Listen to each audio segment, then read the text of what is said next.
Hello everyone, আশা করি সবাই ভালো আছেন। তো বাইতুল মোকাররমের সাদ ও জুবায়ের পন্থীদের মধ্যে হাতাহাতি ও মারামারি ঘটনা ঘটেছে।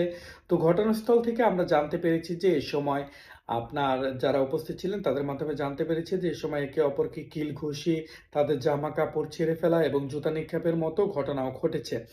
তো দেখা যায় যে ব্যাপারটি ঘটেছে যে সাদ ও জুবায়েরপন্থীদের মধ্যে অনেকদিন যাবতই তাবলিগ নিয়ে বিতর্ক ছিল। তো তারই ধারাবাহিকতায় আজকের এই যে সংঘর্ষটি ঘটেছে বাইতুল মোকাররমে মসজিদের ভিতরে।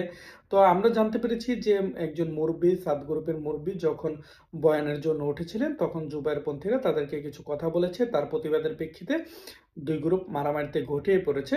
তো সত্য মিথ্যা এটাই বিষয়টি আসলে জানতে হবে দুই পক্ষের কথা শুনে।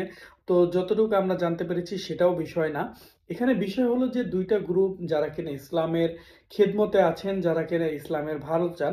তো আমরা চাই সব সময় যাতে ইসলামের ভালো হোক, ইসলাম প্রচার হোক। তো দুই গ্রুপ যাতে একসাথে মিলিতভাবে হয়ে সুন্দরভাবে এটি প্রচার করতে পারে, ইসলাম প্রচার করতে পারে, দিনের ভালো হয়, সঠিক আকীদায় মানুষ আসতে পারে, মানুষ ভালোভাবে নামাজ পড়তে পারে। আমাদের আশা এটি, সাধারণ জনগণের তাই আশা। তাই আমরা চাই দুই গ্রুপ একসাথে হয়ে বিশ্ব ইজতেমাটি সুন্দরভাবে আবার আগের মতো গঠিত হোক, যাতে কিনা মানুষ সুন্দরভাবে এই ইসলাম নিয়ে কোনো দ্বিমত পোষণ না করতে পারে। আর এই যে ন্যাক্কারজনক ঘটনা ঘটে, এগুলো কিন্তু খুবই লজ্জাজনক।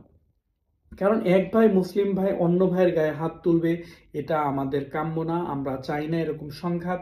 তো আমরা দুই পক্ষের কাছেই দাবি জানাবো, আপনারা আপনাদের বিষয়গুলো পার্সোনালি ভাবে বসে এগুলো সমাধান করুন, জনগণকে না দেখিয়ে, যাতে জনগণ এগুলো নিয়ে বিভ্রান্ত না হয়, যা জনগণ এগুলোতে দুই বিভক্ত না হয়।